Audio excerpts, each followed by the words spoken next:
This was no ordinary victory.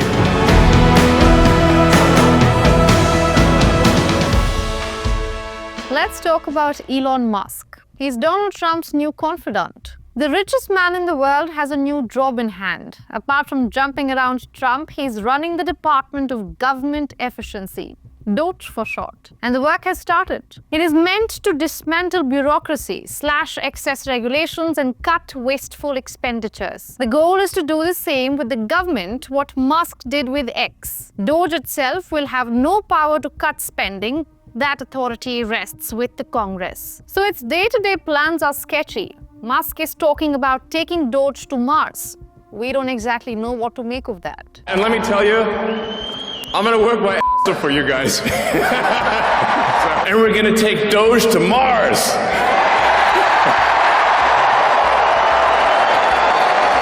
I mean, can you imagine how awesome it will be to have American astronauts plant the flag on another planet for the first time? The original idea was to run with former presidential hopeful Vivek Ramaswamy. But it seems like Ramaswamy was the first cost to be cut off. And that leaves Musk sole in charge. But many believe the man wants more than what he has been promised. And it has been showing. He has been on a relentless spree targeting world leaders, especially Europe. He called the UK Prime Minister a national embarrassment and called on him to step down. The comments came after a years-long scandal over child sex abuse in England. Musk took it one step ahead by accusing Starmer of being complicit in the quote-unquote rape of Britain. Things got a little out of hand when the billionaire involved the US to quote-unquote liberate the United Kingdom. British lawmaker Aide urged his government to summon the US ambassador over Musk's comments.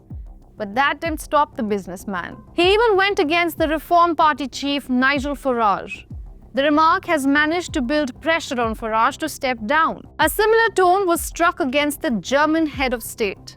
Musk was responding to an incident where a car rammed into a crowd of revelers in Germany. He called the chancellor an quote-unquote incompetent fool and claimed that he should resign immediately. Now, the country is going to elections in less than a month from now, and Musk put his weight against the far-right AFD party. If you are unhappy with the situation, you must vote for change, and that is why I'm really strongly recommending that people vote for AFD. Interestingly, Germany's president did not receive an invite to Trump's inauguration, but a leader of the AFD attended the event. We wonder if Musk played a part in it. Now, these comments have received some very scathing responses. Those that are spreading lies and misinformation as far and as wide as possible, they're not interested in victims. They're interested in themselves. El fascismo que creímos dejar atrás. The fascism that we thought we had left behind is now the third political force in Europe, and the reactionary international, as French President Emmanuel Macron said a few days ago, or the ultra-right-wing international that we have been denouncing for years in Spain too, led in this case by the richest man on the planet, openly attacking our institutions, stirring up hatred and openly calling for a new political project. It's not unusual to see businessmen influence politics. Trump himself did it behind the curtains before officially running for the presidency. But the free hand given to Musk might be unchecked power. Let's understand this. His net worth is $442.1 billion. That's more than the GDP of Denmark, Malaysia, South Africa, and New Zealand. About half of this was gained just in the last 1 year. Many attribute this to his newfound relationship with Trump. We will talk about this more in some time. Let's go back in 2022. After months of chaotic wrangling, Musk became the owner of Twitter, now called X. When he closed the deal at $44 billion, many wondered why Musk needed Twitter. In his own words, he did it for humanity. But it was actually about influence. Most global news firms publish their content on X today. We do too. It's because of the vast reach. But in November last year, British daily newspaper Guardian stopped posting on X. It called the platform a toxic media platform and that its owner is using it to influence the political discourse. X has become synonymous with Elon Musk. People have been complaining about their feeds being filled with Musk's posts, even though they don't follow him. To put that to test, I thought who better to ask than X's own artificial friend. We hopped on a chat with Grok and asked about Musk's posts, and here's what we found. Grok says the reason we are being flooded by Musk's posts is because of quote-unquote forced visibility. It says there have been reports that under Musk's ownership, the platform's algorithm has been adjusted to boost his tweets' visibility. And this includes showing his tweets to users who do not follow him, sometimes even to those who have blocked him. Musk put in $270 million into now President Donald Trump's campaign.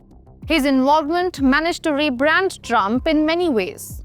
Elon Musk is in a real difficult position right now for himself, because while he's maybe the richest man in the world, that doesn't necessarily mean the most powerful man in the world. And so now he has acquired political power by his association with the president of the United States. And I think he doesn't really know how to use that in a responsible manner. Musk says he wants to cut $2 trillion from the federal budget. That's about 30% of the total, so a huge slice, clearly.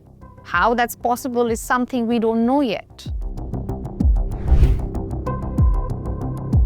And that brings us to conflict of interests, plural. Take his company SpaceX as an example.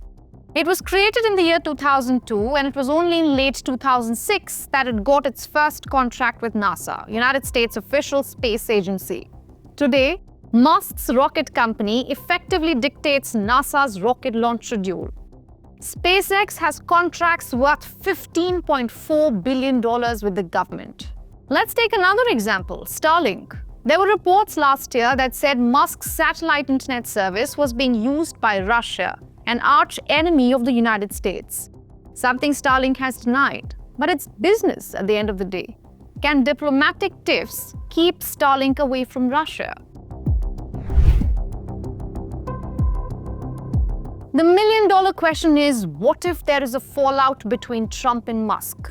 I spoke to Garland Nixon, a political analyst who believes it is inevitable. I think at some point, he's going to run into conflict with Donald Trump because that could be a problem for Donald Trump, who likes to be more in charge of things and make his own decisions. They will have what we would call a short lease with Donald Trump. If he goes in a direction that a lot of people who voted for him don't like, they will turn on him in a hurry and push back. I think we're already starting to see that over the H-1B visa program. But whatever the case may be, I think Elon Musk, sooner rather than later, will begin to be a political liability for Donald Trump, and Donald Trump will have to figure out how to deal with it. Here's an interesting fact. Musk made a video game when he was 12 and managed to sell it to a magazine for $500. And since then, he has built 10 businesses till date. But can you run a government like you run a business? The bigger question is, will Donald Trump allow that? Now, those are big questions that we will try to decode in future episodes. For now, thanks for watching. I'm Ananya Datta for Hindustan Times, and I'll be back soon.